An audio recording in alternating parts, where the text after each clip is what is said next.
I think we're kind of ready to start here. It's past 7 o'clock and I see all council members are here and staff that I thought would be here are here. So I will call to order the meeting of the Common Council of the City of Platteville for Tuesday, August 11th. It's 7:01 p.m. and we are holding this meeting via Zoom for the majority, although I think there are a couple of people in the council chambers. So we'll start, Barb, with roll call. All right, Nichols, Here. Kopp. She's not here, Kathy Kopp. She's here. She has She's to here. unmute. Here. Oh, okay. Arts, Sorry. Here. Doss, Here. Killian, Here. Klein, Here. Shanley. Here.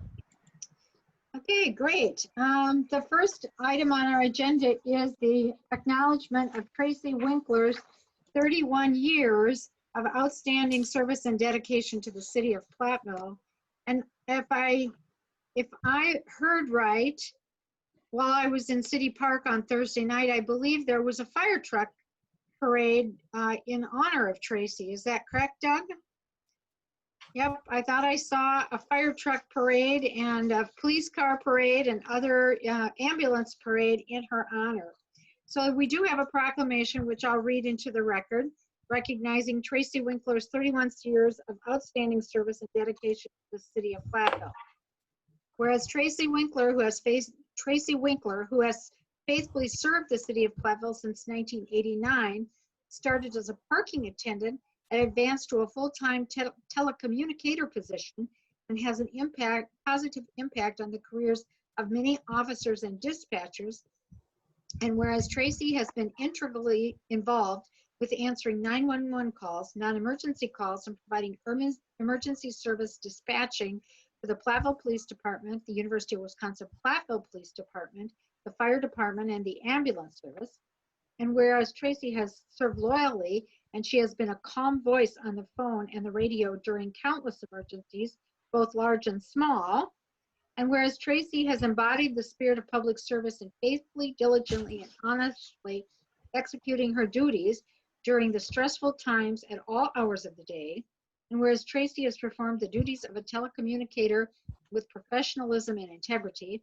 And whereas Tracy's professional talents have contributed to making Platteville, the Platteville community, a better place to live, work, and play. Now, therefore, I, Barb Dawes, Common Council President of the City of Platteville, on behalf of the Common Council and City employees, both past and present, do hereby wish and express our sincere appreciation to Tracy Winkler for her dedication and service to the City of Platteville.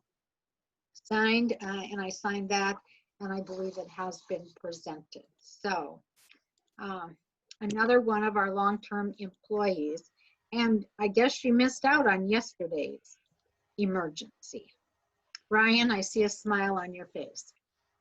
All right. Next on our agenda is consideration of the consent calendar. The following items may be approved on a single motion and vote. Please indicate if you prefer separate discussion or action on any of these. First of all, we have the council minutes from July 28th. We have payment of bills. We have the financial report for July.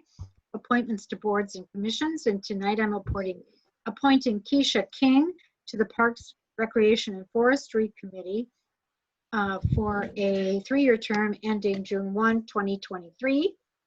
We have licenses, 1 and 2 year operator licenses as were outlined in your packet, and the renewal of an agreement between the City of Platteville and Southwest Health Center.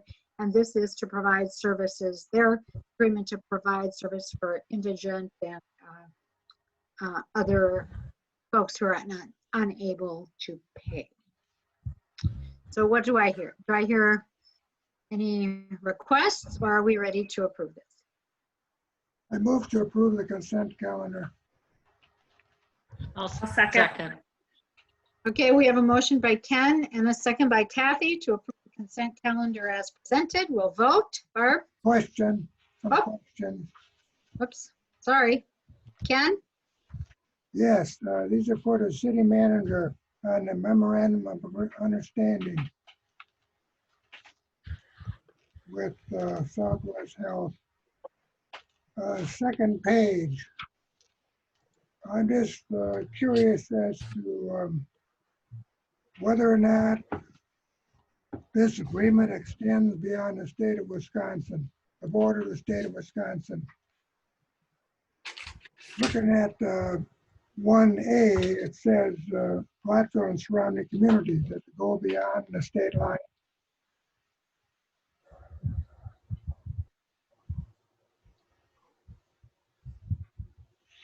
What section are you looking at, Ken? I'm just trying to find it, so I'm reading what you're reading. It's under recitals, Yep. and second page for me, it's commitment of Southwest Health Center to provide indigent care. Yep. My question is does it go beyond the state line as far as Wisconsin? Does it go into other states? Does it say pick up somebody from Illinois, close to Wisconsin? That I am not 100% sure on, Ken, so I'd have to do a little bit more digging. And I think we're safe to say that it applies to anybody who comes to their door. Okay, next question is the wording on part 3. Something might be left out. It's under 3B, the first line. Okay. Is a tax exempt corporation of, then it says of under section 501. So there's something missing. Oh, That's my next question. So you can figure that out. And next one is under 6.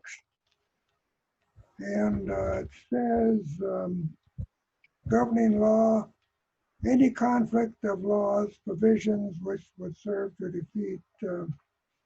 I don't think the wording is right there. okay. And then the last thing I have is something's on a single page for me. This agreement has been reviewed for legal sufficiency by, it says legal department, but it doesn't say by whom. Is it the city of Platteville? Is it Southwest Health? All it says is legal department. My understanding is from what I've seen with the signatures in the past, that has been Southwest Health's legal department that reviews that. Okay. And just Okay, one I other, have one. oh, sorry. That's all I have, Barb. Okay, Okay. Eileen? One other note is that the first paragraph, excuse me, says the 5th day of August. And we're going to be signing it or approving it on the 11th day of August. They might want to make that change as well. Got it. Okay, we have a motion and a second to approve the consent agenda. Barbara will vote. Okay, Nichols, Yes. Cop, Yes. Arts, Yes. Doss, Yes. Killian, Yes. Klein, Yes. and Shanley. Yes. Okay. Next on our agenda are citizens' comments, observations, and petitions, if any. And I believe I am glad tonight to welcome Angela Udelhoven and Linda Mulroy Bowden to our meeting. Both of these professional women represent the University of Wisconsin-Platteville and are here to speak to us about the fall semester, I believe. So I don't know who goes first. Go ahead and go first. Hi, my name is Angela Udelhoven. I'm the Vice Chancellor for Enrollment and Student Success at UW-Platteville, and I'm joined by my colleague, Linda Mulroy Bowden. She's the Executive Director of Student Life and Development. I want to thank you for giving us this opportunity to share an update on what's happening on our campus as we prepare for the fall semester. The health and safety of our students, our faculty, our staff, and also the community is the highest importance to us. Since we began our planning last March, and that's truly when it started, the health and safety has been at the core of all of our decisions and all of our planning. We're truly committed to building a community of respect as we return to campus and we bring our faculty and our staff and our students back to campus safely. Respect of our students towards one another, respect of our students towards the community, and respect from the community to our students. We are all going to be in this together. This fall, all of our students on all of our campuses are required to show their respect by signing what we're calling our Pioneer Promise. By signing this, the students agree to prevent, monitor, and reflect on their safety and the safety of others. With that, I'm going to turn it over to our executive director and let her explain a little bit more about what the Pioneer Promise is. Sure, thanks, Angela.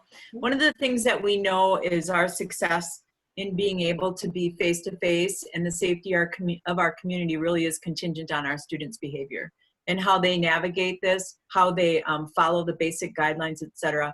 So the goal of the Pioneer Promise is to engage students in that and to really help bring it home that this is a community, that you're a member of a community, you're here in Platteville now, you came from a different part, whatever it is, this is what it is now, you're in Platteville. So what we're doing with students is we're asking them to sign this document, as Angela indicated. Prevention really talks about the kinds of tangible things like monitoring your health, following through with what doctors expect of you, staying home if you're feeling ill, etc. The monitor is about using hand sanitizer, practicing cough etiquette, following guidelines, etc. And I'm just hitting a few of the highlights. I do believe you were sent this too as an attachment. Thank you. And then reflecting more on what I was just talking about, the community pieces. How I'm going to treat my friends, how I'm going to treat peers, how I'm going to treat faculty and staff, being a part of the solution rather than being, choosing behaviors that are counter to that. Sometimes what we find is that our students want to be, not just our students, but people want to be assured that we're going to make them as safe as we can, but yet they don't want to limit their behavior in doing that. So the whole point of this is helping our students understand that they really are a part of the success of our ability to be back on campus. We then ask students to sign the pledge, acknowledging that they are part of our community and that they understand that despite all reasonable efforts, COVID may still become a part of our lives. The way we're doing this is students have to sign an agreement before they they're able to get their book lists. They have to sign an agreement for their textbooks, indicating that there are certain guidelines that they have to agree to be able to get that book list and then consequently their textbooks. We're tying this in with that.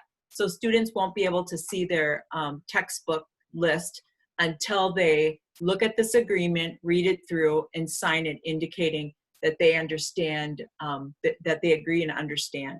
They may not agree with every point of it, but they're a member of a community and we want them to understand what's expected of them.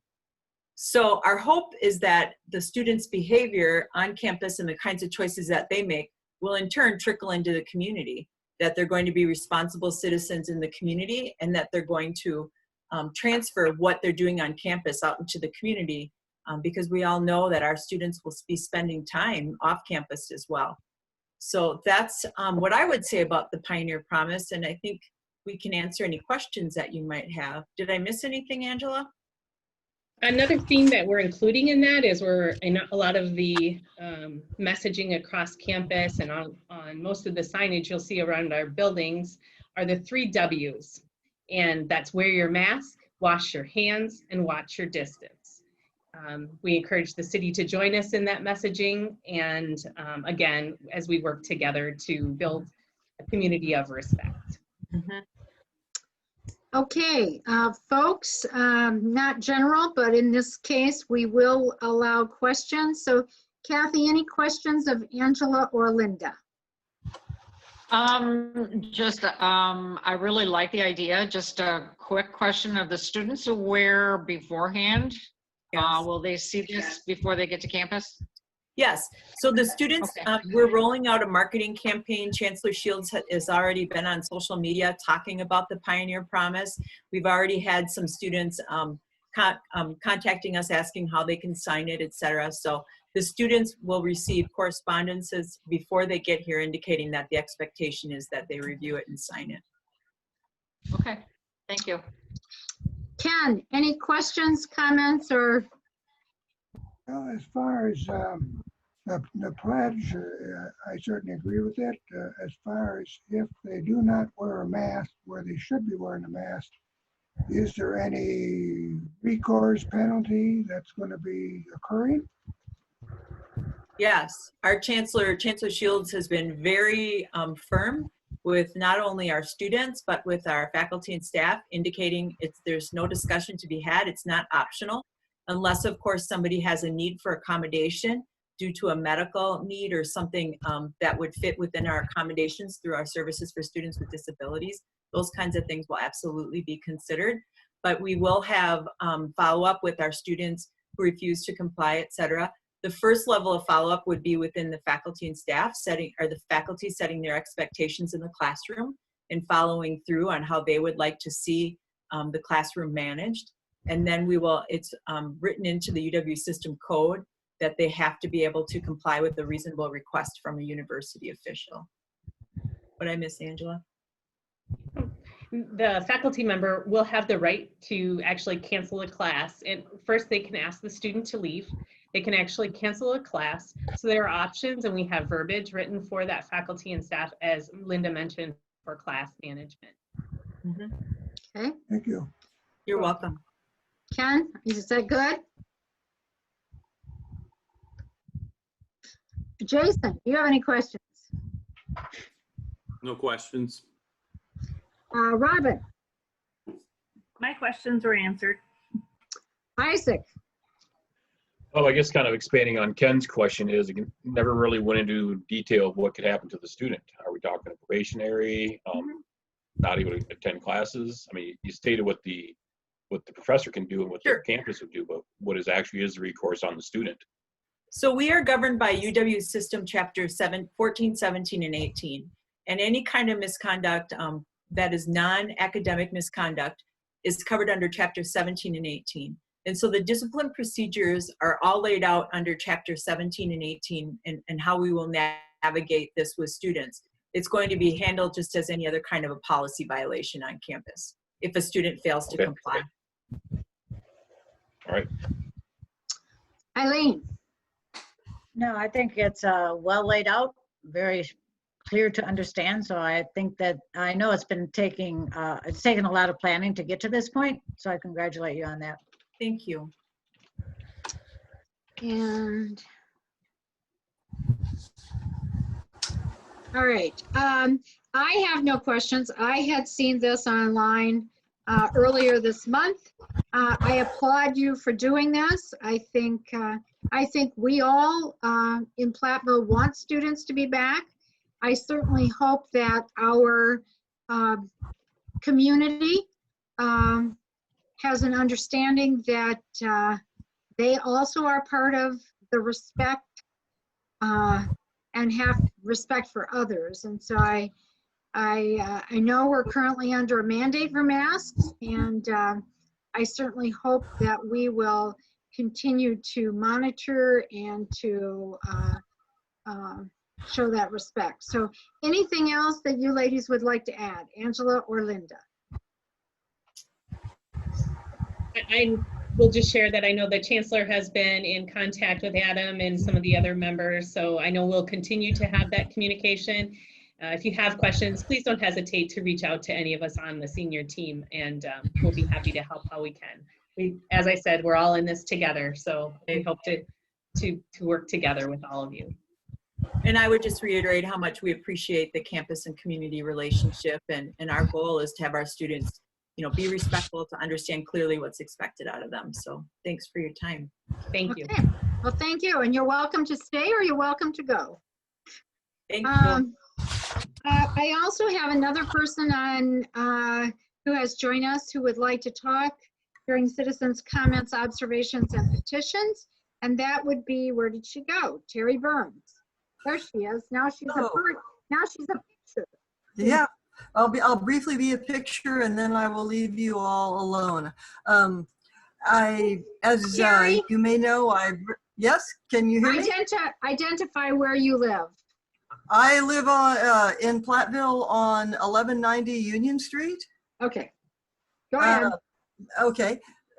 Sorry about that. I didn't know that protocol. As you know, I was one of several people who have talked about Indian Park. I understand some of you may be quite tired of hearing people talk about Indian Park, but I'm sorry, I'm here like a bad penny that won't go away. And I simply wanted to comment two things. On page 151 of the meeting packet, wow, that was quite a meeting packet. There are some statements about what Parks and Recreation has tried to do, finding out the history of that park. I would say there are a lot of other park names that they didn't find out, like Presbyterian Cemetery, Hill Cemetery, 4th Street Cemetery, 4th Street Park. There are several of us who have spent, in my case, about a year, in the case of the others, several years, looking at the history of the park and related issues. So we will share that if we're able to at your the August 19th meeting, but we're also giving a longer presentation on September 10th at the Platteville Senior Center, and I'll send more information about that. And it will be a Zoom presentation, and I think it will be streamed on Facebook and uploaded to YouTube. That's what we did last time.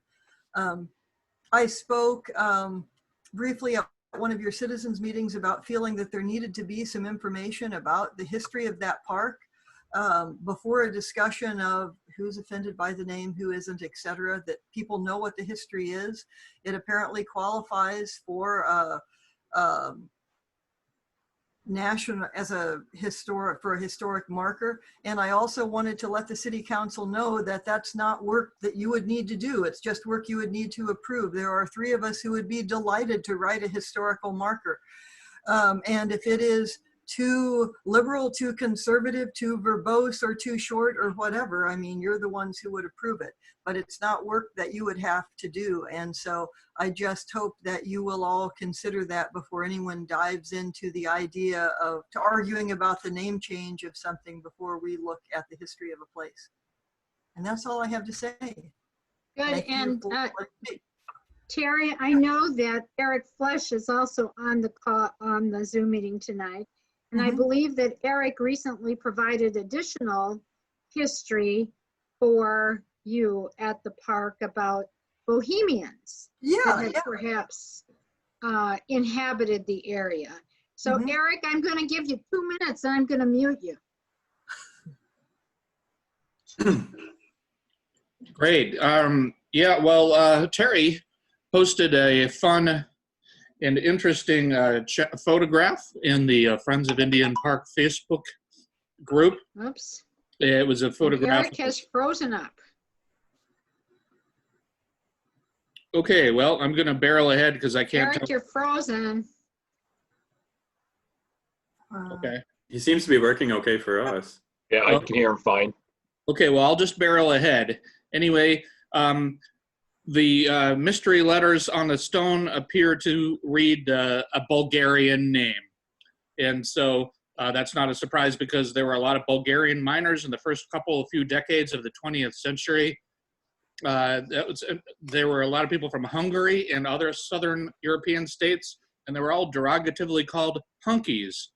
And the Bulgarians had separate boarding houses that show up on mine maps. And so anyway, it looks like a Bulgarian name to me. All right. So there's plenty of the point is, I think that Terry and Eric would both make, is there's plenty of history to explore as it applies to this particular piece of ground in Platteville. So thank you, Terry, and thank you, Eric. And we will now move to the next item on our agenda, which are reports. And the first. Hey, Barb, if I could just make a comment on the citizens here. Sure. Before we move on, I just wanted to, after yesterday's storm, I'll put a shout out and thank you to everybody that was on the volunteer fire department, the police department, the street crew, the water and sewer crew, you know, the many hours that they're out there yesterday, Alliant Energy, and then also to the neighborhoods, you know, driving around my neighborhood. We had 5 different houses come over and help us clean out our yard. You know, so it just shows, you know, the big community that we have in this area that's helping out. As we're sitting in our meeting now, I'm sure you can go outside and hear chainsaws working away now. So just want to take a few minutes on doing that. So, and then also for a couple of people that, you know, were kind of negative on what our storm sewer can handle. You know, as I said on one of the social medias, you know, please take into account that we, in some parts of town, we had 4 to 5 inches of rain in 45 minutes. There's not a sewer system developed or designed in this city or in the state that could handle, or that's designed for that. So I think we did quite well overall. I saw one police officer in town on his hands and knees cleaning out the manhole, not the manhole covers, the Storm inlets. Yep. So just want to put a shout out to everybody that's, you know, helped out, whether they were paid to or not paid to. So Yeah. You took my thunder there, Isaac. I was going to bring that up. So nice job. I think all right. definitely all our crew, it was amazing to see the fire department, the police department, city staff, you know, all of our streets department and the work that they did working with the utilities, our wastewater crew, everybody. And then also shout out again to everybody who worked the election today and is currently still working the election. I think they're doing a great service for our community, but it was great to see all of us as staff kind of band together and again, try to, you know, do something definitely in unprecedented times. So. Yep. Agree with that. Totally. And Adam, does everybody now have power back or not? Do you know? I know there are still a few isolated areas we've been notified of that are still having some problems. For the most part, everybody, a good majority of the city was back on by about 9 o'clock. And then in the communication that I was having with Ryan and in various parts, they were kind of trying to target some of the areas that were either really wrapped around a tree or et cetera. And they've been working, I think, into today. So we're getting there. You know, they're trying to kind of divide and conquer, and the streets crew's been clearing the streets, and it's going to take us a while to get back to where it was, but we'll get there. And I'm happy to hear that. I was talking with a lady from Dubuque today whose son lives in Davenport, and they have been advised that they will now be without power for 8 days. Ooh. Yeah, it is not a pleasant place to be south of here. We were on the very edge of that storm, which is good news for us, but certainly bad news for our neighbors to the south, particularly our farm neighbors who probably have lost their crops entirely. So, yeah, it was quite 770 miles. That's how long the storm was, and it hit 9 states. So it was a pretty massive, actually they likened it to a Category 3 hurricane. So we don't have hurricanes, but I guess we did. All right, reports, boards and commissions and committees. Isaac, you're up with Board of Appeals. Let's see, nothing major to report. Okay, water and sewer financial report was in the packet. The airport financial report was in the packet. And there were department progress reports in the packet. And I'm going to call on Joe. I think I warned him that I was going to do this. He noted that the affordable housing assistance and small business emergency support programs, he wanted to pay special note of those in items of public attention. So I've asked Joe to just say a few words like how they're doing, kind of a brief review of what they are, so it's on tape or whatever, so people can hear about it. So Joe? Sure, yeah, so I'll start with the Affordable Housing Assistance Program. So there's actually 2 different programs. They're obviously related. They're both targeted towards affordable houses, which is any home that's $150,000 or less assessed value, and owner occupied.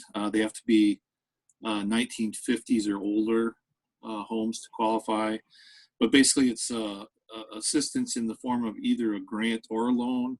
The grant would be for if it's goes from a rental and it's being converted to owner occupied, they can apply for a matching grant to help with making some improvements to that home. The grant could be up to $10,000.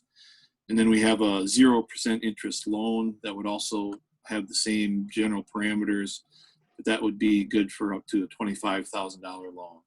So to date, we've got 2 different applicants that have submitted the request and have been approved.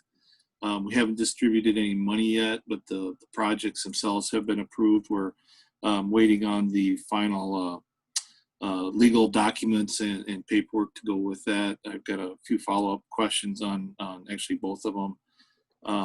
But it's a reimbursement grant, so they get approved, then they do the work that they said they were going to do, and then they submit the invoices, paperwork, documentation, and then we turn around and give them the assistance as after the fact. So, but I do know both of those projects, they have started construction on both properties. The Small Business Emergency Grant Program, the council set aside $20,000 to assist with some of the smaller businesses in the community that might fall through the cracks on some of the other federal and state assistance due to the COVID shutdown. As of right now, we have issued 8 grants for that, each at $1,500, so a total of $12,000 has been distributed. There's one more that's basically just pending some additional information before that money is awarded, so that would bring it up to $13,500. So we would have $6,500 remaining, so that would be 4 plus additional grants depending on the final amount. If it's full $1,500, it'd be 4 plus I think $500 left. So and I have had one other business that has requested a application, so I'm anticipating getting another request in here real soon. Good. Good. Well, it's good to know that people are taking it, that we have developed some programs that people want to take advantage of. So that's good. So now, does anybody else have any questions on any of the reports that were included? I gave a heads up to Joe because I thought it would be important for people to know that these two are active and being used. We have no action items tonight, which is highly unusual. So the first item on our information and discussion list. We have questions. I have questions about the progress reports. Oh, okay, Ken. Is Nicola there? Nicola is not here tonight. Well, then this first comment is for everybody, as far as staff or whoever presents something. I'm looking at her report, and she's talking about the FFCRA. So when you give a long acronym on something, please spell it out for us that don't work with this stuff every day. And then the next thing I have is this Know Before training program finished? She listed twice here. Is that completed? Yes, so that was just completed by all staff within the last couple of weeks. So what it was a training exercise for all staff to try to gain better awareness of kind of phishing emails or not clicking on links. And what it was there was a couple of campaigns that were done where they did some tests, and based on those test emails that went out, it identified some staff members that potentially needed, some training or further information. And then every staff member was required to go through the Know Before. It was an online program that they had to take. And now since then, what our IT developer has done is on all of our emails, there is a button now where if we feel that an email is questionable intent, we can actually click on that and flag it now, and it'll be taken away and put into a secure area that they can kind of investigate to ensure that it either is a phishing email or not, and then release it and let it go back. Okay, thank you. Next is you, Adam. Just briefly, what's this SLP? I should know that. Site Selector Prep Program with PADIC. Yeah. So that is a company. So it's SLP, it's Site Selector Prep. So what PADIC has done is they have partnered with kind of a national firm to essentially they have chosen to reach out to the Chicago market. So it's a firm that they work with, and that firm they do two things. They give a list of a bunch of potential companies that are looking to either leave the Chicago area or may want to expand into the state of Wisconsin. And then also they kind of group into sectors of, if you're interested in trying to get a medical development firm or a technology-based company or food processing, they set up meetings with recruiters, real estate advisors, to basically allow, myself, people on the PADIC board, Ron Brisboy with Grant County Economic Development, they allow us to kind of have these meetings to pitch Platteville. Okay. And then, let's see, I have a couple more here.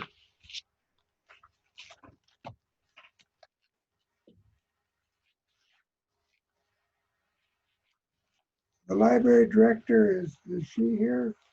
Jesse? She is out on vacation this week. Okay, well, on her third paragraph of her report, July 1, that is not written correctly.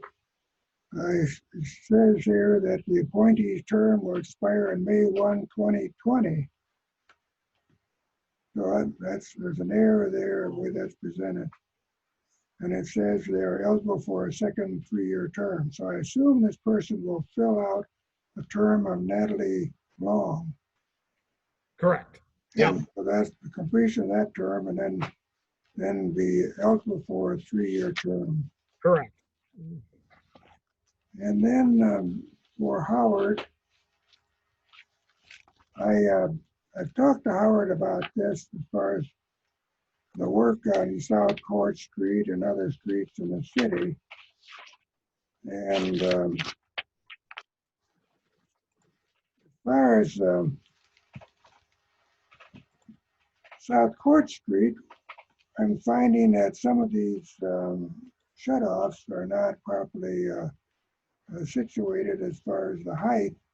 And I want to find out who's responsible for getting those heights corrected. Is it meaning that's a situation where the engineers have to say to the contractor that this problem needs to be corrected? Does the city have to correct it? So what I found was that my hired person for mowing my lawns put 3 flags by one of the shutoffs, and the shutoff is too high. When it's too high, you run in it with a mower, you can bend blades, you can bend spindles, and you can stop dead in your tracks when you hit these things. So, Howard, who's responsible for correcting these things? The contractor is responsible for correcting those. Those are what we call punch list type items. When I say that a project is complete, there's usually a few punch list type items that remain, and we do withhold a certain amount of money pending the completion of those minor items. And I don't have a schedule as to when they're coming back to do those at this time, but I'll be following up again soon. Okay. Thank you. Are we done? Yeah. Ken? Thank you.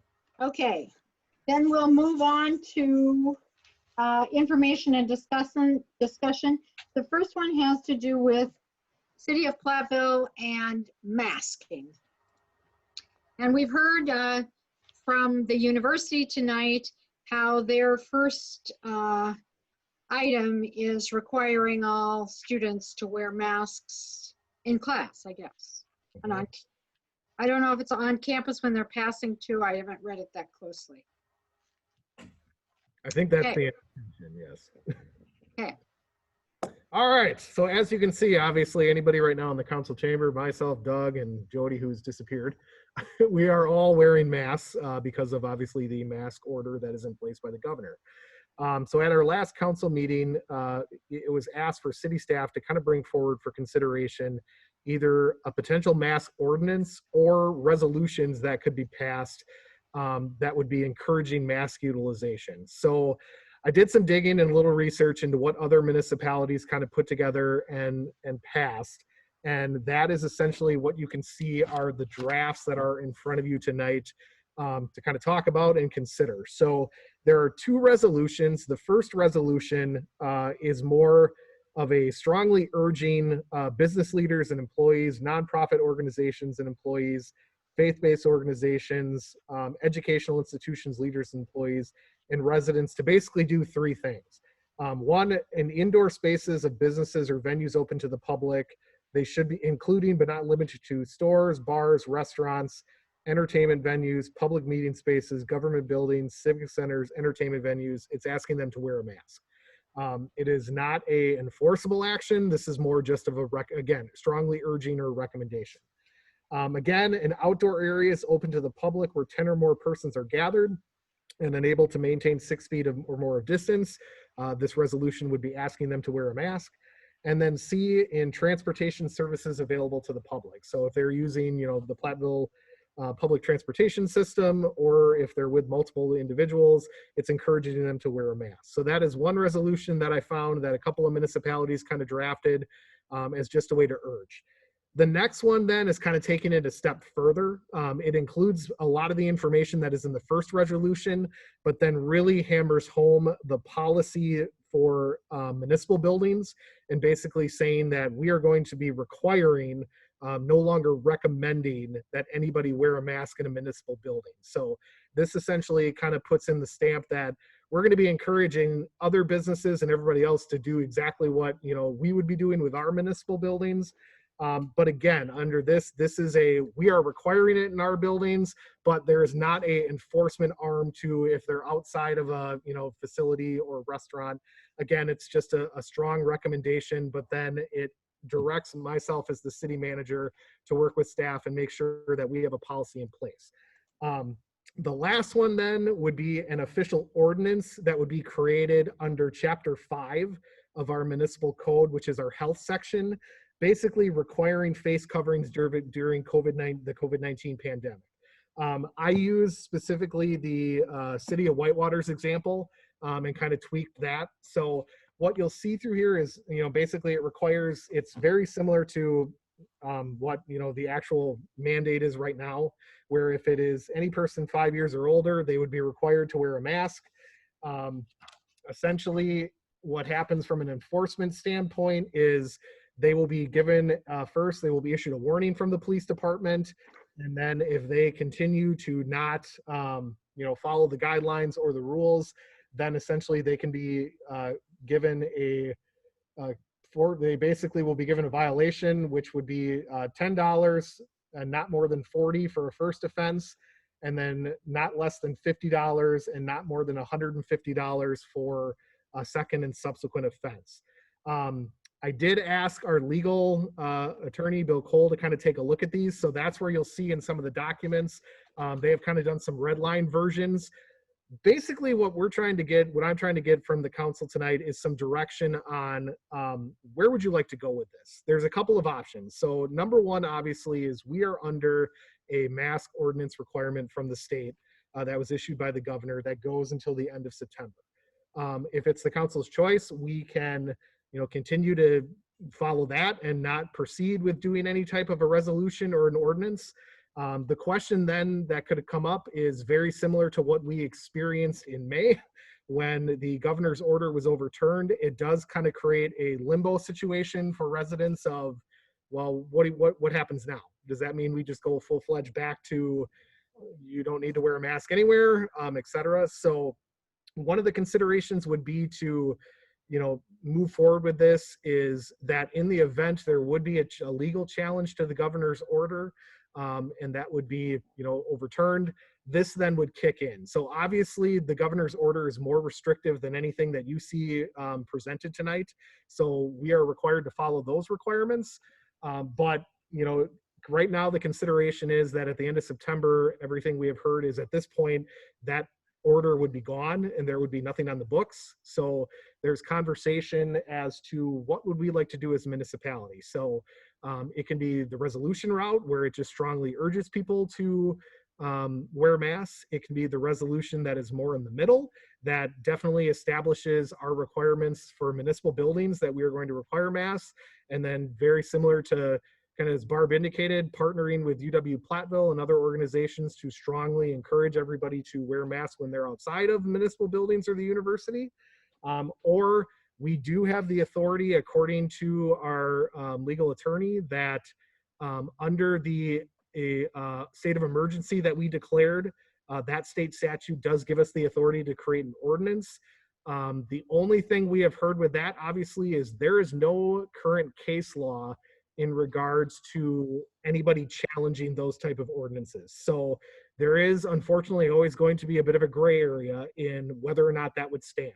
Our attorney basically has advised that they do feel it would, but again, it's always subject to when you get a legal challenge, it goes to a court, and if there's no history, history gets made somewhere. So essentially what we're trying to figure out tonight, as far as myself and staff, is what direction would you like to go forward? Would you like to go down the resolution route? Would you like to pursue the ordinance? And then based on that feedback, we then will work towards kind of finalizing a formal either resolution or ordinance that would be reviewed and then brought back to you guys for consideration.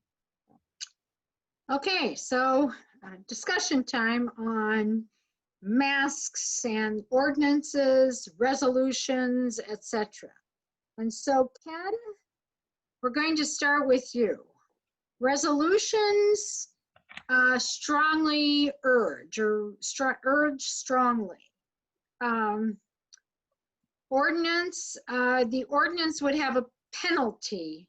I think the main difference to me is that an ordinance is enforceable and has a penalty associated, whereas a resolution asks you to comply without a penalty. Okay, did I hear my name? Yes, Ken, I heard you. Okay, I'll give you my thinking on this. I believe that it should be an ordinance. Wisconsin's numbers as far as affected people is going up. The number of deaths is going up. Number of deaths in the country is spiraling up all over in many states.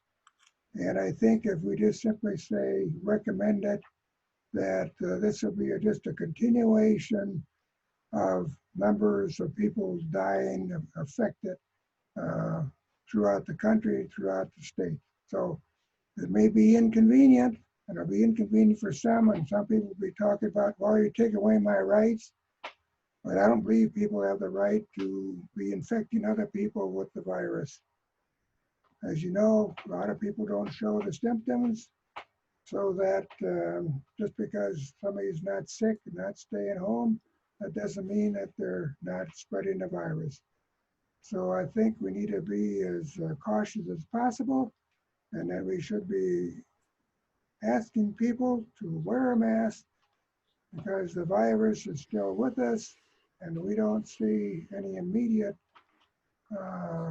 cure yet as far as the vaccine. Some people say we have a vaccine, but there's the whole population that has to be vaccinated, and some people, of course, will not want to be vaccinated. And so we have a lot of things to contend with. So I think we need to proceed more on the positive side instead of just saying, oh, I hope you do this. I hope you do that. So that's my thoughts right now. I believe in the ordinance. We should be as proactive as possible. Jason.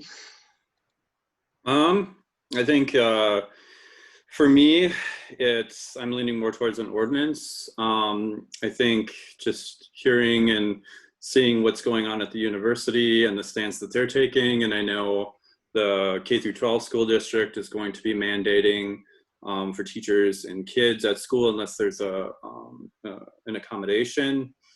So a lot of entities within our city are already going this route, and as Ken said, unfortunately this isn't going away. And I hear from people just kind of out and about that they want things to go back to normal. They want this to be over. And I think if we can just do this one simple thing of wearing a mask when we're in public to try to limit the spread, I think we should do that. And according to CDC and other things, the effectiveness of masks is when the majority of a community wears it.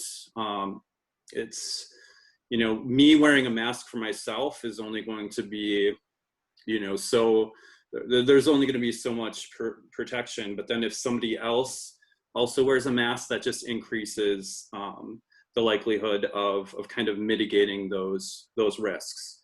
And, you know, as we were talking before, you know, our community, I've been here for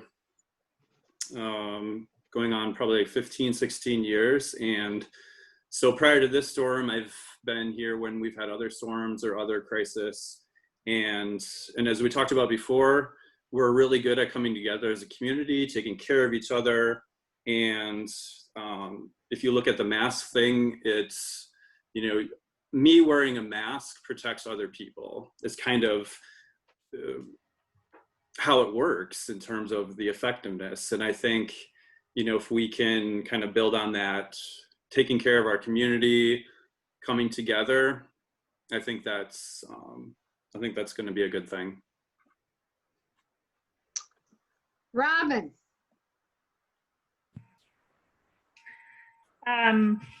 In just consideration of a resolution, I would say if we were to do that, it would need to have the lead by example second resolution in order for it to have any teeth. I lean towards an ordinance as well. I don't know if it would make sense to say like upon the state mandate being dissolved or not in action, this would immediately become relevant.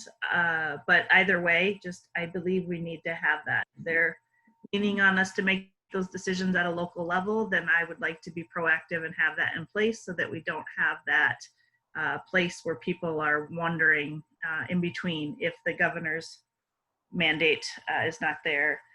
Kind of to follow up on Jason's comment, I loved watching all the people come out of doors yesterday and help their neighbors. It was one of those wonderful moments where we haven't seen people out as much, and suddenly we saw everyone out helping one another, which was great. And then the dark thought was how many of these people are exposing each other. And I know we were outside and with space, but it's just a sad thought thinking school's just around the corner. So I just think we need to reiterate that masks are one great way that we could reduce that spread. And we need to do our part to put that in place.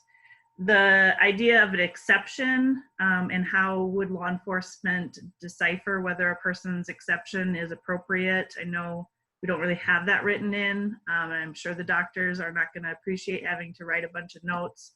But I feel like somehow we have to not just take word, although I have seen that in writing, that if someone says they have a medical, so discretion is always up to the officer, but perhaps some verbiage of a request for doctor verification or something would help. I don't know. That's all I have. Isaac. I guess I would be leaning more towards resolution. We have a state mandate, so I just don't see adding one more on top to another one on top to another one. So, we have like I said, we have a state mandate. Most people, I would hope, would be following that. If we did do anything resolution, one of the things that Adam had brought up in here, would be the legal challenge. Budgeting the $60,000 yearly budget for the attorney. If this were to go to court, that could eat that right up. So we've already got the schools are doing certain things, UW's doing certain things. So that's just how I would be leading. Eileen. Unmute yourself. All right, thanks. I would favor a resolution at this time simply because I think that there is now a state mandate, and it seems where there seems to be more controversy to me is when you have different resolutions, different ordinances, and then the state does something and people are saying, okay, it's a state ordinance now or law. And yes, that may go away. But I think right now I would rather rely on that state law and hope that it is not challenged successfully and that it is actually continued past the perceived deadline. So I think a resolution, because it affects, applies specifically to the city-owned properties and recommends to others. I think that that follows kind of what we've done at the swimming pool, where we set the guidelines, the requirements, if you were going to use a city facility. And from what I understand, and I haven't heard anything different, that seems to have worked fairly well. So I would, at this point, say a resolution. If the state law is challenged successfully and goes away, then I think we could look at something different, because as Jason said and Robin, it's certainly in our community, at least, we certainly are looking at the university and the public schools as being very clear on what they will and will not allow. Okay. Kathy? I am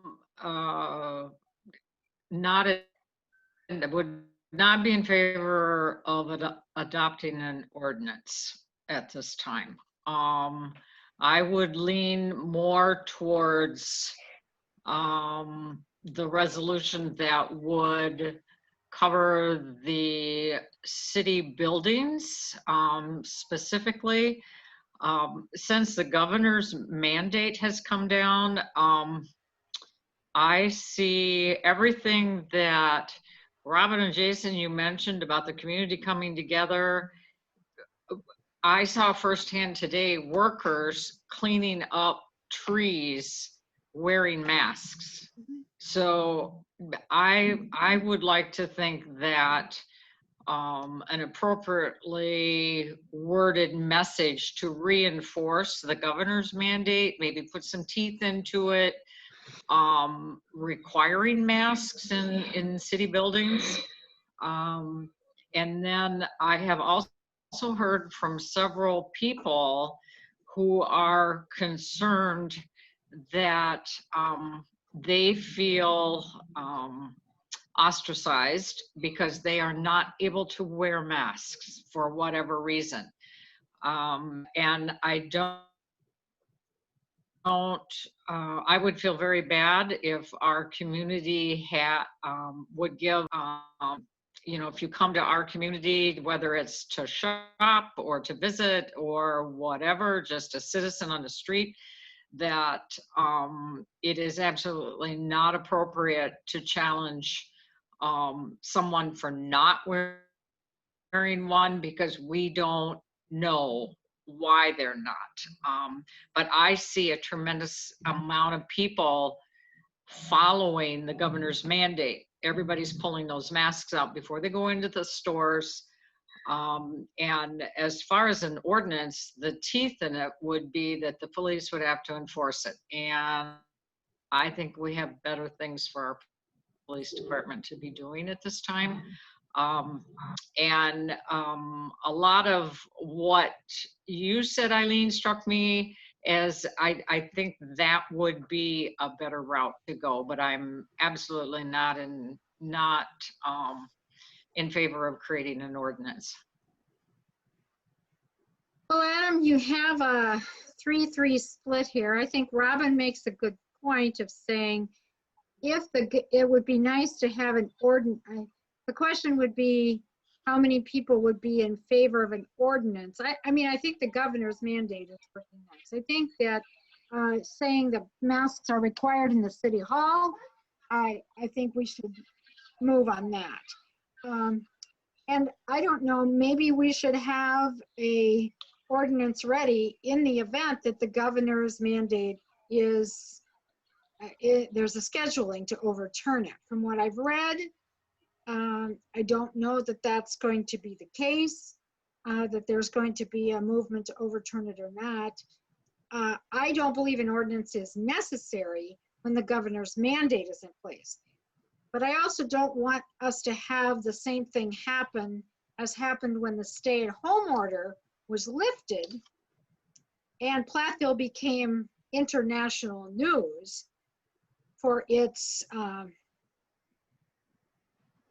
activity when that safer at home was lifted. I would just as soon have, and I would suppose that there is a way to write an ordinance that says in the effect of, if this is overturned, then this ordinance takes effect. Is that right, Adam? Yes, that is definitely something we can certainly look into doing. So the feedback I got is essentially I'll move forward with kind of finalizing a resolution, but then also I did have the attorneys kind of review an ordinance, so they have some updates that could be made, and essentially I will tweak that and have something in there saying, you know, in the event his would be challenged, this essentially would be something that could be enacted at a special meeting by the council, you know, for consideration. But the resolution sounds like where everybody wants to kind of go with, so I'll bring that back for the next meeting with kind of a finalized version to. Well, I don't know that everybody wants to go there. No, but that's kind of what I'm hearing is that is the route that sounds like would be the move to take. Well, Okay, so certainly as long as the governor's mandate Right. is You're in, gonna bring the resolution. he's going to be bringing a resolution. Are you gonna write an ordinance for future use? Yes, he is. Yep. Okay, now, as I recall, the state mandate ends September 31st or whatever it is. 28th. Okay, so what happens after that? If it Well- is extended, then that is up to, I guess, the city, as the council, is if that's something where you want an ordinance to kick into place, you would be able to take that into consideration. The other question is, what about our ordinance, or how do we determine when it's done? When it's done. So in the ordinance itself, it has the draft that I put together would expire December 31st, 2020. So right now, if the council were to adopt that ordinance, essentially the governor's order is more restrictive than our ordinance, so his trumps ours. So the police department would be enforcing that. And then if, as Ken's point, and the end of September, it were to dissolve and there was nothing, ours then would be in place until the end of December. And then the council would then, at a December meeting, have the opportunity, if they want to extend that ordinance out further. Okay, so we'll start with bring forth a resolution and then continue to work, I guess, on wording for an ordinance in the event that there's a challenge and an overturn of the mask mandate. I think there should also be considered what's the status of the virus at the end of September 31st. Right. Because if it hasn't gone away, it doesn't make sense to take away the mask requirement. That's right, Ken. You're kidding yourselves if you think it's going to be gone by September 31st. How many people are we up to already as far as have died? We'll be In Wisconsin, over 1,000, I think. now, the nation is what? It's going to be approaching 300,000. Yep. Okay. Let's move on, Adam, to your inclusivity update.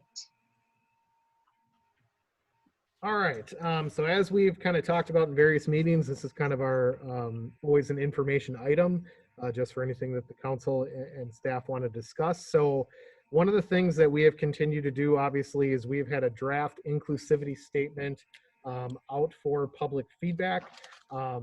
From the staff standpoint, we haven't gotten a lot of feedback in regards to anything new since what we've talked about. I do know there was a post, I think, on one of the social media sites that somebody was looking for feedback and potentially was going to send that to council members. So I think one of the things we're just trying to figure out from staff is, we've extended the deadline for this. Originally, we were going to do it only till the end of July. But to try to make sure that we're allowing as much feedback as possible, we've kind of been continually delaying. So just would like to get a little bit better guidance from the Common Council. Is this something you would like to see, moved forward to an action item? Or would you like to continually have this kind of be open for more feedback from either, constituents, or have some more time to consider this statement? So just wondering where the council's at right now, where if they would like to see this move to an action item, or if you would like for it to be brought back again as another kind of discussion for further consideration of wording, et cetera. Okay, so now we're talking simply about the inclusivity statement that you've all, that's in Adam's notes. I'm not going to read it out loud, but I think we've been kicking this around now for, I think, maybe 4 council meetings. Can't quite remember the number, but we know that adopting a statement is a first step in taking action on other things. So your feedback on, are you ready to move the statement to an action item? Ken? So this is only about the statement, so I'm willing to go forward on the statement. Okay. As far as the action items, no, we need more input on those. Okay. Jason? The I statement. think, yeah, so I just saw that, I think Robin just forwarded all the council members some recent feedback. So I guess I would want to look at that and just kind of take into consideration any of that information and then kind of proceed from there. Okay. Robin, I see you forwarded something to some of us or I hear you forwarded something to some of us. You know, it's hard for me to read my email while I'm doing this. Totally understand. I just saw it as I was opening up for this meeting, and then I didn't want to send it while we were having other discussions.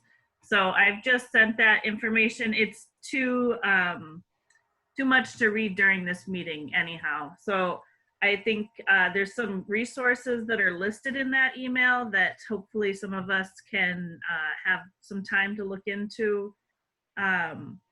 I'm not opposed to the statement making it onto the action item for the next meeting. Honestly, I don't feel like I have been able to come right back at the verbiage of that and feel confident and ready to vote yes, but I would rather vote yes on that than not do anything else.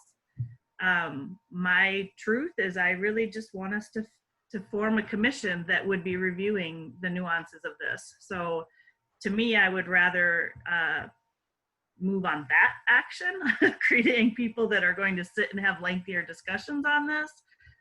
But if we need to make this statement and then edit that next year after that commission's looked at it, then that's fine by me. So I could be prepared at the next meeting to maybe, make a suggestion or two via email ahead of time to consider if I was told the action item was there. So I think my strong preference would probably be to take action on it in a month from now rather than 2 weeks, just so that we had a little bit of school year discussion in there. If there would be any other voices that would weigh in on that, but I'm fine with it moving forward. Okay, Isaac? I would be fine with moving it ahead. We've been, as you just said, we've discussed this for about 4 meetings now. And then also gathering the information in while we're waiting for the 2 weeks here. Okay. And going over what Robin just forwarded to everybody. Eileen? Yes, I'm ready to also move it to an action item. I think that it can always be edited later, added, subtracted, whatever, when we get new information or ideas. But yeah, I think we need to have this in place so people can read it and then they can comment on it. And then they can know what they're getting themselves into if they're asked to serve on a commission. That's right. Right. Okay, Kathy? I would say as long as, because I received a note today too that I've been having computer problems all day, wasn't able to forward on for some information to be included. So if it was moved to an action item, as long as there would be time to consider both this comment and what Robin has sent. So I don't know if that'd be 2 weeks or if it would be 2 meetings from now. And Kathy, will you be forwarding Robin forwarded her comment? Yes, I'll try to forward that yet tonight. Otherwise, I've got to find out what's going on with my computer. So Okay. be tomorrow. All right, so Adam, it sounds like we can move this statement to an action item for next meeting so that we get, then I think we're working on the next step after that, which would be the formation of a task force, or I think it'll be a task force rather than a commission because it won't be in our board, you know, so we'll move it to a task force, and then this gives them a base from which to start to suggest action or strategic action items that might be done. So I think we'll go ahead and do that. Other inclusivity issues. Okay, so then obviously we've continued to do kind of community dialogue sessions as one of the ways of, again, just being more an opening and welcoming community. So the most recent one that was done was obviously August 4th at 6 p.m. where we had the majority of the council members attend as well as members of the public. So I think we had about 22 people roughly attend via Zoom and about 10 to 15 here in the council chambers. And a lot of it was to get input on what we will be discussing at our August 18th work session, which is going to occur at the Brodsky Center for the strategic plan. So again, community members were asked what they would like to see happen in the city in the next, in the first 6 months of 2021, in the next 3 years, and then if money was no object, what would they like to see? And we got a lot of kind of diverse input onto many different things that'll be discussed again in further detail. Then there's also going to be another community dialogue session directly linked to the museum, which will occur on August 19th at 6 p.m. at the museum and will also be done via Zoom. So we'll have the same format again. And Eric right now is working on having a facilitator for that session. But essentially, he'll be giving kind of a brief introduction of what exactly the museum board and Friends of the Museum Board tackle, and then opening it up for kind of a dialogue session in regards to the museum and what people would like to see there. And then obviously one of the kind of items that was asked for staff to kind of look into further, which was brought up tonight, is the conversation, more or less discussion of renaming parks or streets within the city and what process that entails. So what you can see is I put in some information briefly, a brief synopsis of kind of some of the history of what happened back in 2017 in regards to Indian Park and how that went in front of the Parks Board first, and then some feedback that we've continued to receive. But what I wanted to make kind of the council aware of is what currently is in our ordinance. So anything related to a change to the official map of the city falls under Chapter 3 Administration of our Municipal Code, and it's 3.23 official map. So any changes such as the renaming of a park or street shall be referred from the council to the City Plan Commission for review. The City Plan Commission shall report its recommendation to the council within 60 days, and then a public hearing of parties and interests and citizens before the council shall be required before any change or addition to the map are effective. That public hearing has to be noticed for at least 20 days. So city staff would definitely recommend that anything related to a change in parks, the Parks, Recreation, and Forestry Board should be included. So, you know, what definitely I've seen as the city manager, and I think what you've seen tonight, is there are definitely some very diverse opinions and some diverse considerations of anything regarding renaming in the city. So I think as we've talked about, we want to ensure that we give every opportunity for, you know, all of those sides to be able to voice their concerns and voice their opinions. So per the municipal code, staff would recommend that any requests received for changing park names or streets should be first facilitated by the Plan Commission and Park, Forestry, and Recreations Committee. But obviously, as the city council, you do have the final say and right. So if you would like any of those kind of considerations or inquiries that either staff received or you would received to stay at the council level, that is certainly something that you can request. So I think we just want to ensure that we have good guidance from the council on, you know, the code basically says that we should be sending those to the various committees that we have for review. But if that is something the council would like certainly to come in front of you only, you know, please let me know, and I will give staff kind of the direction that that is how the council would like those handled. So any questions kind of in regards to that? So Adam, do you want me to kind of go around and? Yeah. Okay, so Ken, if people have issues about parks, renaming parks, or should that go to the Parks, Forestry, and Recreation Committee first and then come up to the council after it's been investigated, or should the council do the investigation? Well, I think the council should investigate it first to be informed of what's going on. So we should go and then make a recommendation to the park committee, Yeah, okay? I think we have to have more information on some of these issues. What's given here is incomplete. Well, this is not information to make change. This is just information from Right, before. I understand that, but So, yeah, so it was mislead complete. people. Yeah, okay. Before we leave this topic, you're gonna go around to all the people. Yes, Okay, I have a letter I want you to, I'll bring it up later after you're through going through the council members. is it a letter about parks? No, I'm just Okay. gonna ask the question whether you received the letter. Okay. Okay, Jason? In terms of the parks, I think I would like to see it go to the Parks and Rec Committee. As Terry pointed out, I think it's good practice to really research and get history so we kind of know a little bit of background in terms of maybe what a park used to be, or is there any historical significance in terms of that? So in terms of the parks, I would definitely like to see it go that route. On street names, it says maps go to the plan commission first. Yeah, I would be okay with, let me see. So streets, yeah, I would be okay with getting feedback from the plan commission and then have council make a decision on that as well. So. Okay, Robin?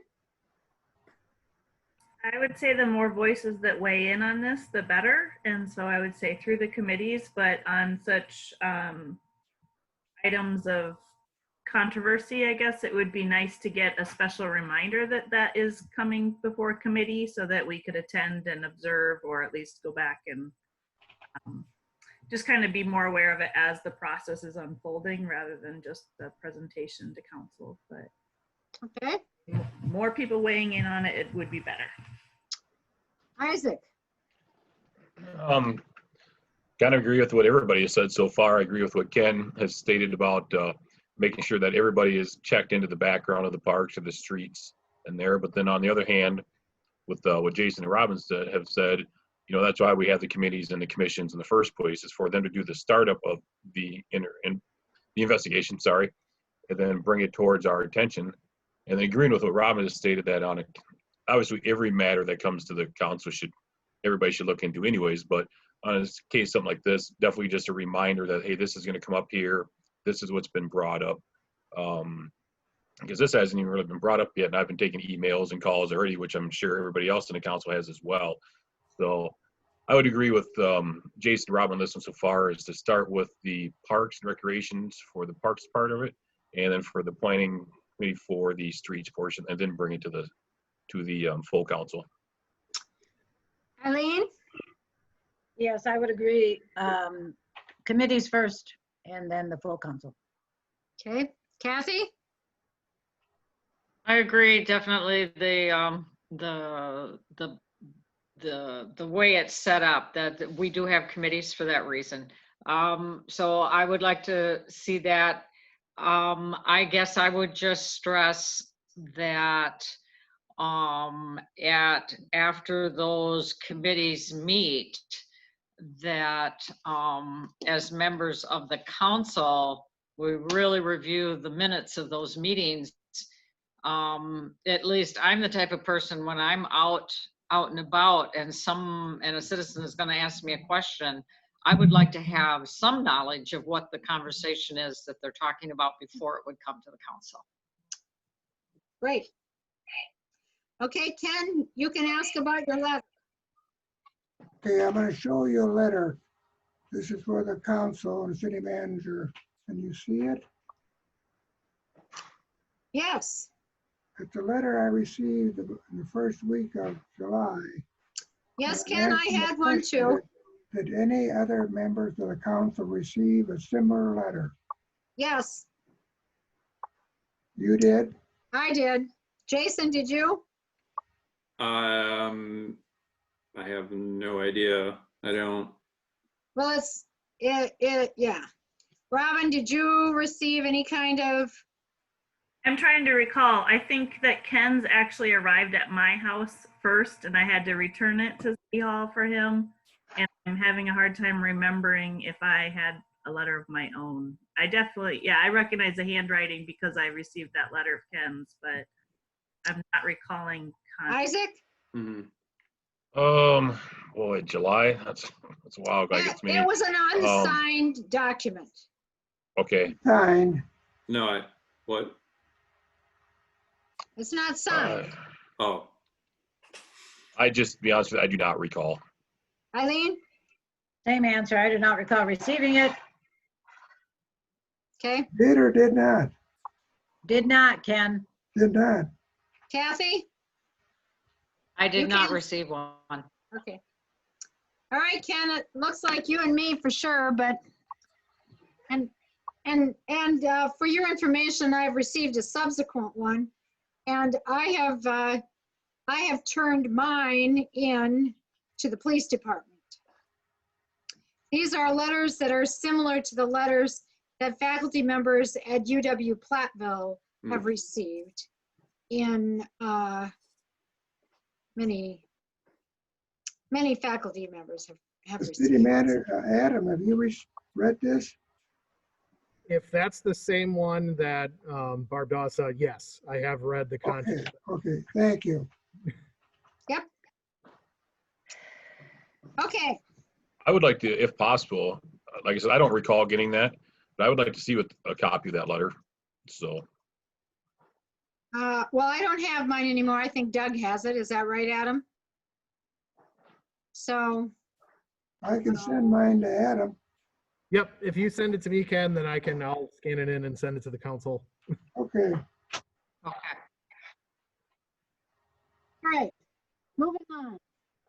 I believe that's it for inclusivity. Adam, it appears that we're going to use the boards and commissions as the first step in these issues, and then they will forward things for action to the council. So that kind of concludes that discussion item. Contract 6-20 sidewalk repairs. What do you got, Yeah. Howard? Thank you. This is our annual sidewalk repair contract. We generally have two separate parts to this, one for either grinding or cutting high spots at the edges of slabs, and then another one for the full replacement of broken slabs of concrete. We received one bid from ASTI Sawing from Barneveld, and one bid for full replacement from Lowinger Brothers. ASTI bid came in about where expected. Lowinger's bid came in higher than anticipated. And if we were to award the full price, we would be over budget. I've got multiple options listed in here. The one that we're recommending is that we go ahead, award the saw contract to ASTI Sawing, and then limit the award of the replacement contract for Lowinger. He has agreed to honor the unit bid prices for the reduced work. Okay, and so it would result in how much sidewalk replacement? How much less? I'd have to look at it because there's different bid prices for whether it's 6-inch concrete through driveways or 4-inch regular concrete. I haven't identified specific ones that are going to be replaced. But you'll do that by next time? Yes, but it's basically, 2/3 or somewhere in there of what we originally called for. Questions, Ken, on the sidewalk contract? No questions. We're not spending Jason? enough money. Jason? No questions right now. Robin? No questions. Isaac? For Howard, I guess the only thing I don't quite recall is what was the like the gap difference or the height difference in a sidewalk that needs to be or considered for it to be ground down or to replace? It would have to be more than a 1/4 inch. Usually it's a 1/2 inch or more that we look at. A lot of times, like trees or other places where concrete slab shifts, so that it's not a tripping hazard. Sure. That's it. Eileen? Sidewalk? The only thing I will say is I know that money will be tight when we do our budget, but every year it seems we spend less money on sidewalk repair. I think the year before it was 30. I remember when it was 50,000 a year. So I hope we can start increasing the funding for sidewalks because we're not getting ahead of this. We're certainly falling behind. Thank you. And Kathy? No questions. Okay, so you'll bring the additional items about what sidewalks, how much we will get out of this. And what sidewalks there'll be for the next meeting. And so that will be an action item. So right now we have moved 2 things for action next time. One would be the inclusivity statement. Another would be the contract. Howard, did we decide to, or Adam, did we decide to move a resolution, at least about City Hall and mask wearing to action 2? I'll bring one forward. Yep, so we'll have a resolution for masking in the City Hall and city properties for action next time too. All right, Joe, it's your show. Proposed code amendments for Chapter 22 zoning. And at least 2 of us at this meeting have heard about these before. Many times before. Right. Yeah, so I've been working with the Plan Commission over a year ago. We started this off and on, looking at different areas of the zoning ordinance for potential amendments. And you got it in your packet, so you can tell already there's a lot of changes in a lot of different areas. So we kind of recognize that this is going to be an item that'll probably be on for information, a couple of meetings for sure before we move it to an action item. But obviously we wanted to start with, getting it in front of you, having a chance to have some time to look at the changes and prepare any questions, comments that you may have. So tonight I just wanted to kind of give the high overview of the changes and it's kind of explain why we looked at making these changes. So I'll start with that, and I'm not anticipating going through in any detail this evening, but if anybody has any initial questions, I'll try to address those. But as far as why we looked at some of these changes, one area that led to several changes throughout the document was the housing study needs assessment that we had completed back in 2019. So in that report had many different recommendations on actions that the city could look at to address some of the housing issues in the community. Several of those were specifically related to codes and ordinances and what could be addressed primarily to reduce the cost of housing. So we went through the ordinance to identify areas throughout that could help reach some of those goals and objectives from that study. For instance, there in several of the districts, it reduces the minimum lot size, minimum lot frontage, with the idea of reducing the cost of housing by reducing the cost of the land. there's some provision in there for 0 lot line housing. That was a specific recommendation. Some other related to more mixed use housing or mixed development, having more opportunities for housing in with commercial areas. So there's a couple of areas where that comes up. So again, those were areas that came from that housing study. There are also some significant changes proposed to the home occupation section of the ordinance. And if you recall, that primarily came out of discussions, again, about almost a year ago, related to a request for a dog kennel home occupation down in the Bailey Avenue neighborhood. And it got to the council, and we realized that actually you didn't really have an opportunity or an option to approve that, because that home occupation had an outdoor component. You know, the kennels and the dogs would be kept outdoors. And as our ordinance is written out for home occupations, all the activities related to that home occupation have to remain indoors. So we thought there was some interest in pursuing other options for that. So as the ordinance is written right now, we basically have 2 types of home occupations. One, it's all indoors and basically no customers, clients come into the property. So that's not even something that we have to go through an approval process. And then we have the second one where there's the client, customer regularly comes to the property, or other employees might come to the property. That does have to be approved. But in both of those cases, everything takes place indoors. So as proposed, we're actually adding a third type of home occupation, which would allow for some part of that business activity to take place outside of the principal structure, outside of a building on there. And then we include some additional language on criteria and standards that will hopefully help guide the making of the decision whether to approve or not approve. So that is a big section in 2206.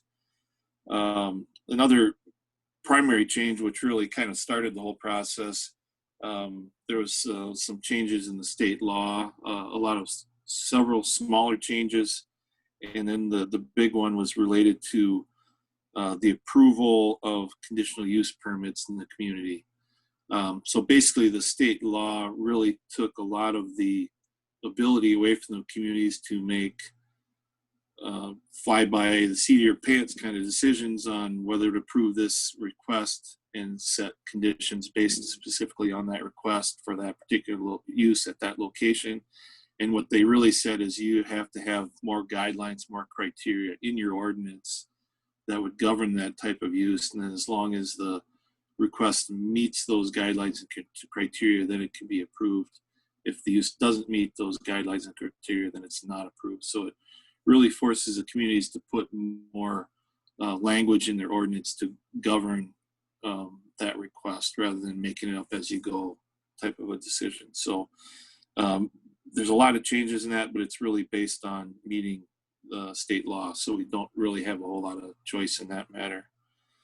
There are a lot of changes that you'll notice in the actual zoning districts.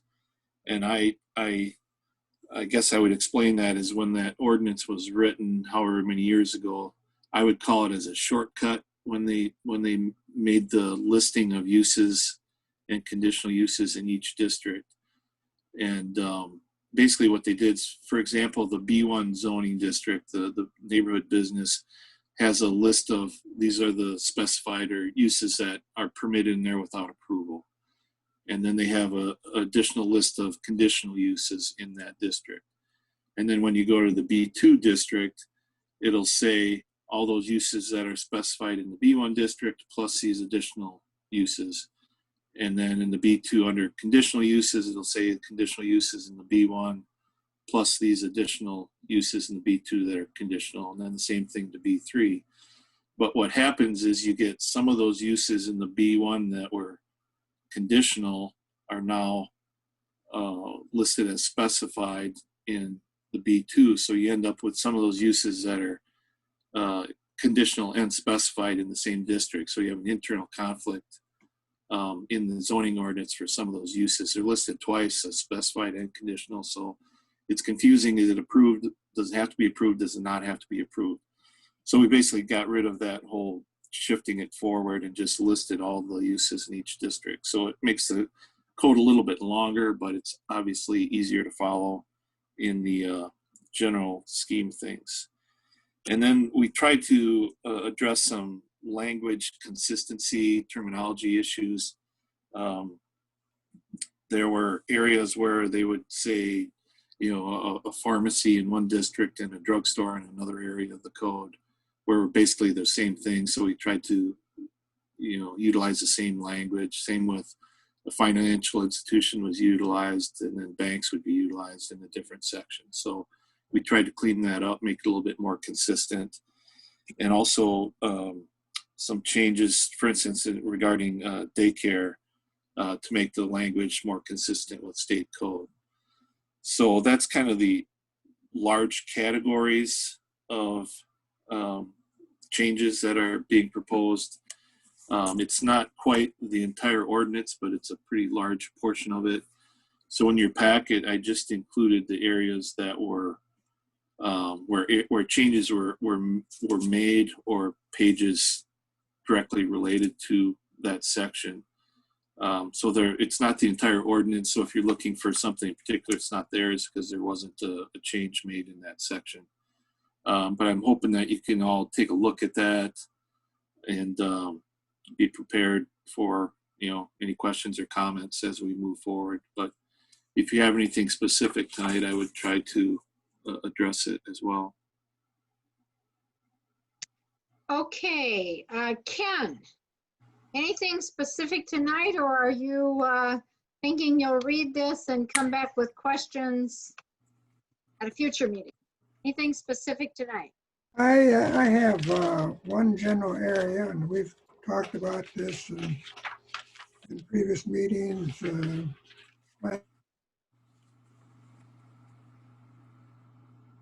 Ken, you went on mute.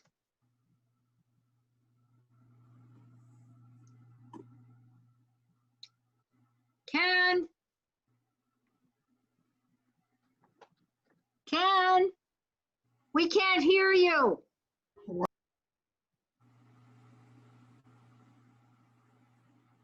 Look at, you're on mute. We can't hear you.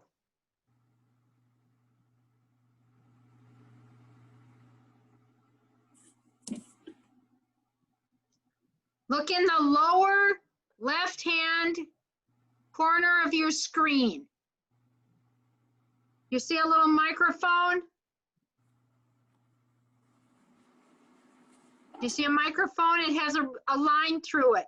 Just put your little cursor there and hit on that. There you go. Now, can you hear me now? We can hear you now. Okay. I'll go back to my question. My question is about fences and gates in residential districts and fences and gates in non-residential districts. You took out G for both of those.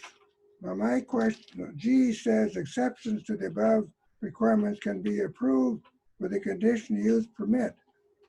Now, if somebody wants to approve an exception, what do they do now? Go for a variance?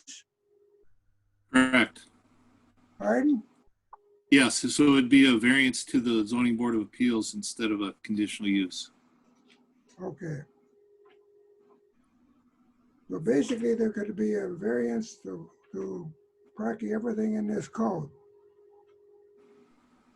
Yes, yes.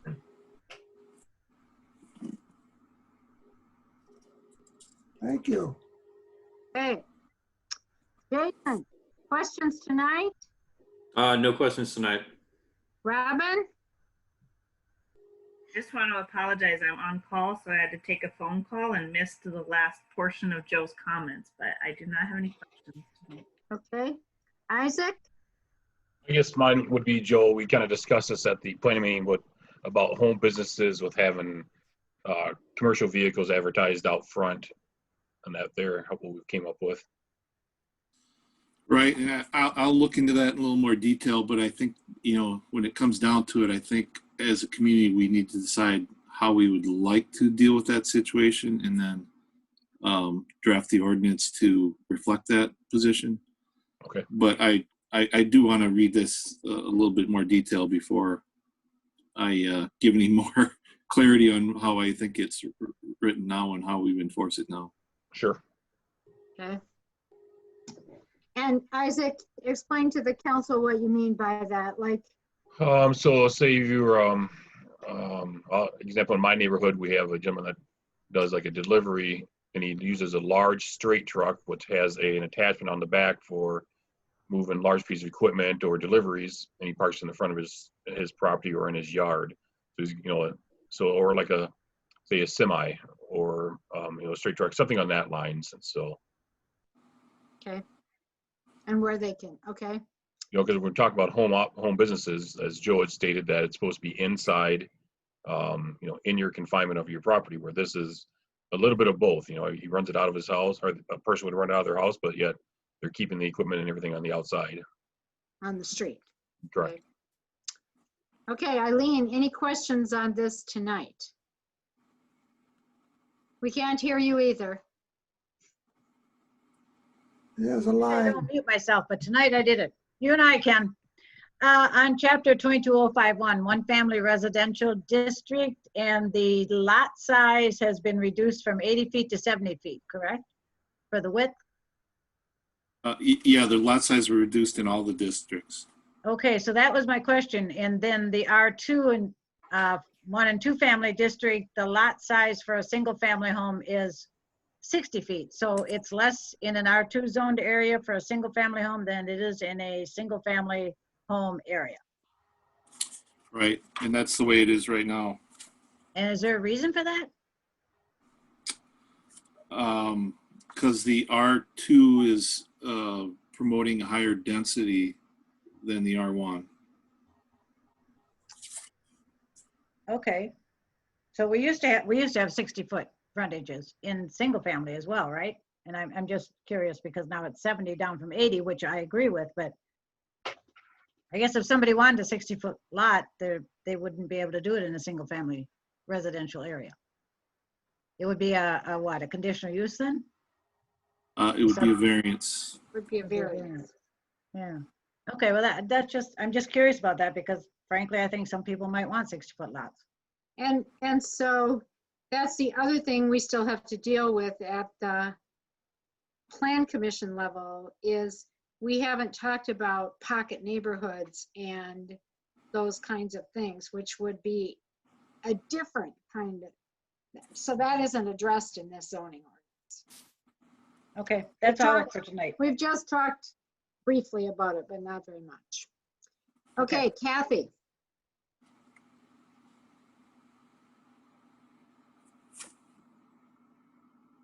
Kathy. She has no phone, no, she's lined out. Yep, she has no phone on and we don't see her either. Kathy, are you there?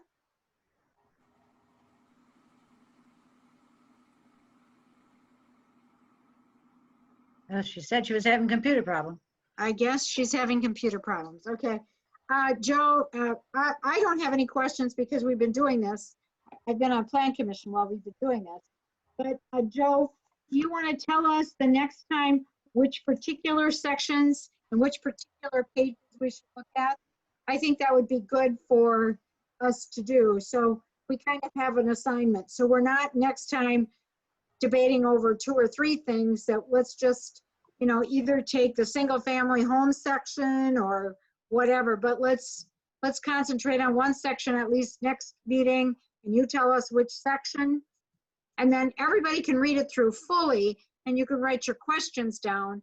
But I think it could get pretty lengthy if we tried to discuss the whole thing at one meeting or if we jumped around.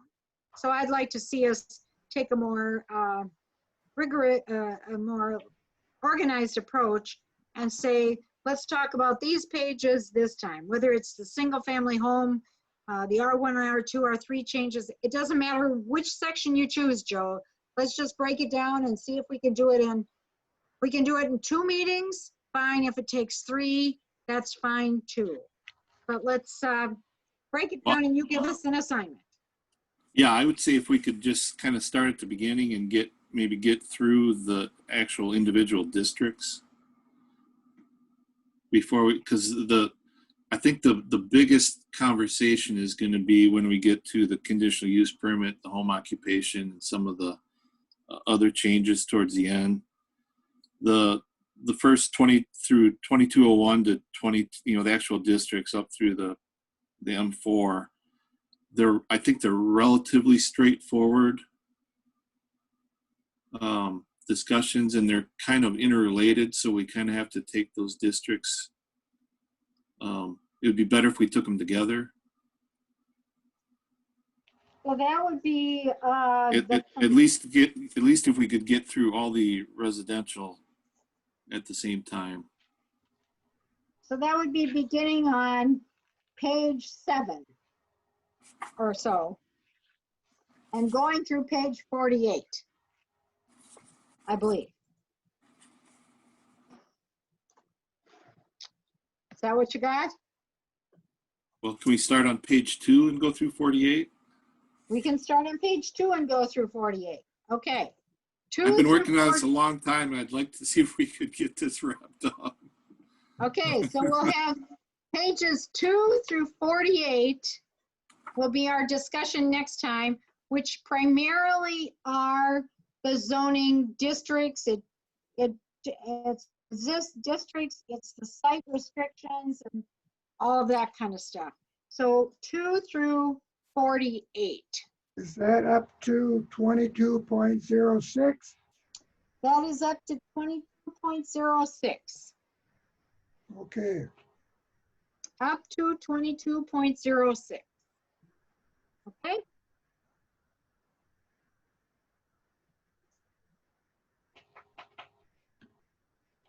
All right, I believe that that concludes the agenda for tonight. And Adam, you did not mention it, but I will. I see that the strategic plan survey is now live on the city website. And that is open to anybody and everybody to complete. So if you go to the city website, platteville.org, and I think it says right at the top of the page, top of the information, take the strategic plan survey. I encourage you not only to take it to yourself and have your family take it, but to send it to the connections that you have in your address book that are in Platteville, or to your constituents or whatever, because obviously the more feedback we get on the strategic plan survey, the better. So please distribute widely the link. It says it takes about 15 minutes, and that's about right. It takes about 15 minutes. It's basically your opinion, so there are no right or wrong answers. But yeah, so take the strategic plan survey that is available off of the city website and encourage others to do the same. And now I would again thank all of those people that helped with cleanup. While I was sitting here, my husband came in and said he had heard from a friend that they went to help their children today in Cedar Rapids, and when they got home, when they got there, they thought we didn't even have a storm in Platteville. So it was quite a storm. So, but thank you, Ryan. Thank you, Doug. Thanks to the city crew, Howard, Joe, everybody that has participated in that. And I will take a motion to adjourn. I move to adjourn. Okay, I hear a motion from Jason to adjourn, and I believe Kathy, that was you that seconded it. Yes. So we will vote, Barb.